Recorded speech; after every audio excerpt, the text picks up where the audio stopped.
તો જય માતાજી મિત્રો, આજે ફરી એકવાર ગુજરાતનું એક એવું પવિત્ર અને સુપ્રસિદ્ધ ધામ જે આવેલું છે ભાવનગર જિલ્લામાં, તાલુકો શિહોર અને ગામ આમલા, જ્યાં બિરાજમાન છે આપણે વાંકી હનુમાનજી મહારાજનું મંદિર છે. ત્યાં તમને આપણે આજે દર્શનાર્થે લઈ જવાના છીએ. અને અત્યારે અમે નીકળી ગયા હતા, હું, આપણે ઉત્સવ અને અભી.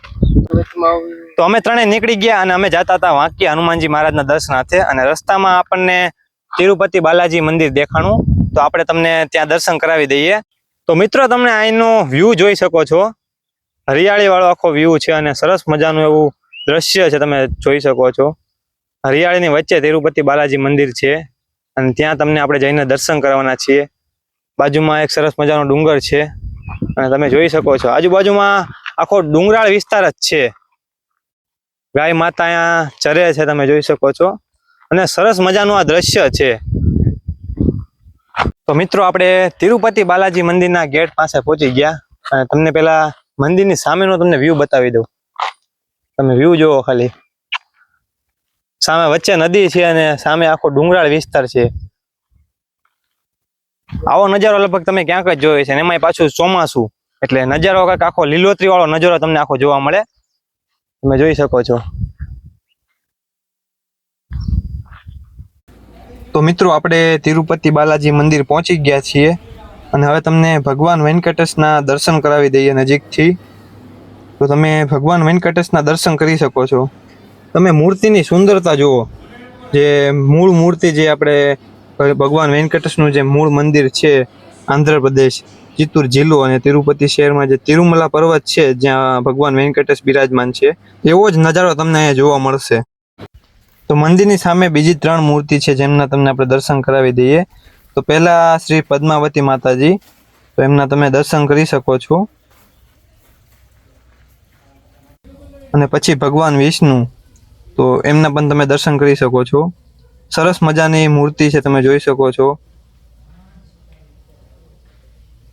તો હવે તમને શ્રી રામાનુજ આચાર્યના દર્શન કરાવી દઈએ.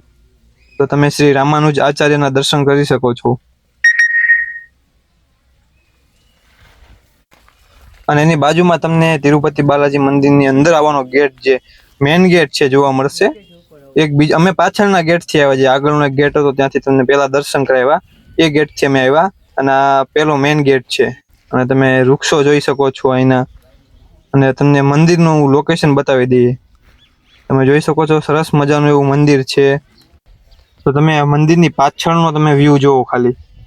આખો લીલોતરી વાળો વ્યૂ છે અને સરસ મજાના એવા ઝાડવા ઉગાડેલા છે. અને આ ઝાડ તમે ખાસ કરીને જુઓ, એક પણ પાંદડું નથી, એને સૂકું ઝાડ. સરસ મજાનો એવો નજારો છે આ ઝાડનો. અને તમે થોડાક આગળ લઈ જાઓ એટલે તમને મંદિરની પાછળનો તમને નજારો જુઓ. આખો ડુંગરાળ વિસ્તાર છે અને અત્યારે વરસાદની ઋતુ છે, ચોમાસું ઋતુ છે, એટલે આખો લીલોતરી વાળો નજારો છે. તો મિત્રો, આપણે તિરુપતિ બાલાજી મંદિરના દર્શન કરીને બહાર આવ્યા. તો આપણા ભાઈબંધ કે આપણે અહીંયા નજારો જોઈએ, એમ જોવો છો, સરસ મજાનો નજારો છે. તો ઉત્સવ કેવું લાગે છે અહીંયા? એક નંબર. દિલ ગાર્ડન હો ગયા. આનો પવન એટલે આમ ઉભું રહેવાનું મન થઈ ગયું કે અહીંયા આપણે આમ તંદુરસ્તી હવા લેવી, એમ તમને નજારો બતાવી દઉં. હું તો એમ કહું છું, તમે એકવાર અહીંયા દર્શનાર્થે આવો તિરુપતિ બાલાજી મંદિરના. તો મિત્રો, તમે કાચબા જોઈ શકો છો. ઘણા બધા કાચબા છે અહીંયા. જો તમે કોઈ દી નહીં જોયા હોય. લોકેશન બહુ સારું મિત્રો છે. આ એક વખત આવવા જેવું છે. તમે જોવો, પક્ષીઓ ઘણા બધા અંદર છે.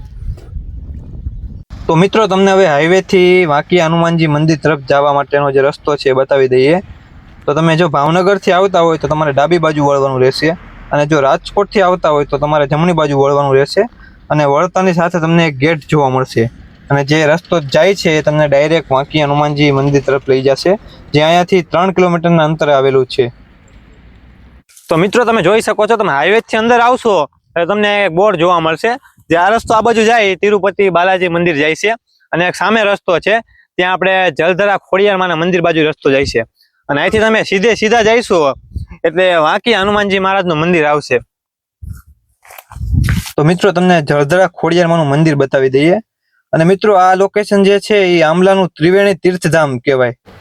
અને હવે આપણે જે આંબલાનું ત્રિવેણી તીર્થધામ છે ત્યાંથી આપણે વાંકિયા હનુમાનજી મંદિર જવા તરફ નીકળી ગયા અને મને એમ થયું કે મેં તો અને મારા મિત્રોએ તો અહીંનું હરિયાળીવાળું લોકેશન જોયું અને જે મારો વિડીયો જોવે છે એમને પણ આવું સુંદર હરિયાળીવાળું લોકેશન બતાવી દઈએ. તો તમે મિત્રો જોઈ શકો છો અને તમે ત્રિવેણી તીર્થધામથી થોડા જ આગળ આવશો ને એટલે તમને શ્રી વાંકિયા હનુમાનજી મંદિરનો પહેલો ગેટ દેખાશે. આ પહેલો ગેટ છે. જો તમે આવો અને આ પહેલો ગેટ બંધ હોય તો તમે સીધા જશો એટલે ત્યાં બીજો એક ગેટ આવશે, ત્યાંથી તમે અંદર તમે આવી શકશો. એમ બેમાંથી એક ગેટ તો હંમેશા ખુલ્લો જ હોય. તો તમે અંદરનું લોકેશન જુઓ, ખાલી જે આશ્રમની અંદરનું તમે લોકેશન જુઓ. આખો ફરતે ફરતે ડુંગરાળ વિસ્તાર છે અને વચ્ચે વાંકિયા હનુમાનજી મહારાજનું જે મંદિર છે અને અહીંયા પાર્કિંગની પણ સરસ મજાની સુવિધા કરેલી છે. તમે 2 વ્હીલ 4 વ્હીલ ગમે એ લઈને આવો એ તમે આ વિસ્તારમાં પાર્કિંગ કરી શકો છો. અને અહીંયાથી તમને જો મંદિર દેખાય છે અને ત્યાં જઈને આપણે તમને હવે વાંકિયા હનુમાનજી મહારાજના દર્શન કરાવી દઈએ. તમે જોઈ શકો છો અત્યારે મંદિરનું બાંધકામ ચાલુ છે અને બાજુમાં જે મોટું મંદિર છે ત્યાં સંત શ્રી રામકિશોરદાસ બાપા અને સંત શ્રી હનુમાનદાસ બાપાની સમાધિ છે. ત્યાં પણ આપણે તમને દર્શન કરાવી દઈશું. અને અત્યારે તમને આપણે શ્રી વાંકિયા હનુમાનજી મહારાજના દર્શન કરાવી દઈએ. અત્યારે અહીંયા મંદિરનું બાંધકામ ચાલુ છે એટલે આપણે સરખા તમને દર્શન નહીં કરાવી શકીએ, પણ જે મારાથી જેટલો પ્રયત્ન થશે એ તમને હું ચોક્કસ દર્શન કરાવીશ. તો મિત્રો હવે તમે શ્રી વાંકિયા હનુમાનજી મહારાજના દર્શન કરી શકો છો. તો મિત્રો હવે તમે મંદિરનું બાંધકામ જુઓ. પથ્થરમાંથી જે સરસ મજાની ઝીણી ઝીણી કોતરણી કામ કરીને જે સરસ મજાની ડિઝાઇન બનાવવામાં આવી છે, જેને આપણે ગુજરાતીમાં શિલ્પકળા અથવા તો નકશીકામ કહીએ છીએ, તમે એ જુઓ. અને હવે તમને આપણે બાજુમાં સંત શ્રી રામકિશોરદાસ બાપા અને સંત શ્રી હનુમાનદાસ બાપાના દર્શન કરાવી દઈએ. તો પહેલાં તમે સંત શ્રી રામકિશોરદાસ બાપાના દર્શન કરી શકો છો. અને હવે તમને બાજુમાં સંત શ્રી હનુમાનદાસ બાપાના દર્શન કરાવી દઈએ. તો તમે સંત શ્રી હનુમાનદાસ બાપાના પણ તમે દર્શન કરી શકો છો. તો મિત્રો તમે આ ગુરુ મંદિર જુઓ. આ મંદિરમાં પથ્થરના હૃદયમાં પણ પ્રાણ પૂરવામાં આવ્યા છે. કારીગરોએ પોતાની છીણી અને હથોડીથી પથ્થરો પર અદ્ભુત નકશીકામ કરીને કળાની પરાકાષ્ઠા સર્જી છે. અને બાજુમાં તમને ચિત્રી માતાજીનું મંદિર દેખાશે, તો ત્યાં પણ તમે દર્શન કરી શકો છો. તો મિત્રો તમે વાંકિયા હનુમાનજી મહારાજના દર્શન તો કરી લીધા અને હવે તમને અહીંનો થોડો વ્યૂ બતાવી દઉં. તમે જોઈ શકો છો મંદિરની બાજુમાં અહીંયા એક ડુંગર છે અને અહીંથી તમે બાઇક લઈને જઈ શકશો અને સામે પગથિયા છે, ત્યાંથી પણ તમે ઉપર જઈ શકશો. તો અમે મિત્રો થઈને પગથિયા ચડીને ઉપર જવાના છીએ અને ત્યાંથી તમને આખો વ્યૂ દેખાડવાના છીએ. તો વિડીયોના અંત સુધી બન્યા રહ્યો. તો મિત્રો અમે પગથિયા ચડી રહ્યા છીએ અને તમે જોઈ શકો છો અહીંયા પગથિયા છે તો આ ક્યાંથી જાય તમે જુઓ. આવા ગ્રુપમાં અમુક આવા નમૂના હોય જ તે, એને આપણે કાંઈ ન કહીએ કે એમ, એને તમારા નખરા જ જોવાના ખાલી. મિત્રો તમે ડુંગર ચડીને આવશો એટલે તમને સંત શ્રી રામકિશોરદાસ બાપુની ચરણ પાદુકાના દર્શન થાય છે. તમે દર્શન કરી શકો છો.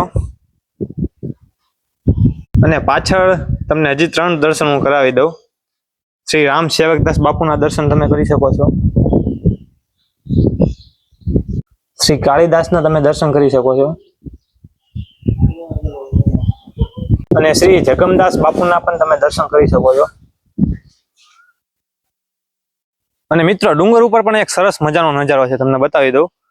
તમે જોઈ શકો છો. તમે દર્શન કરી લીધા, હવે તમને સામે એક ડુંગર છે બીજો, જ્યાં અત્યારે આપણે ઉપર નથી જતા, પણ તમે નજારો જુઓ ખાલી. તમને હરિયાળી જ જોવા મળશે અને તમને એમ થશે કે થોડોક ટાઈમ અહીંયા રોકાઈ જ જવું છે આપણે. મજા જ તમને આવશે નકરી એમ. પવન અને એકદમ તમને તંદુરસ્ત ફીલ થાય છે અહીંયા. તમને ડુંગર ઉપરથી નજારો બતાવી દઈએ.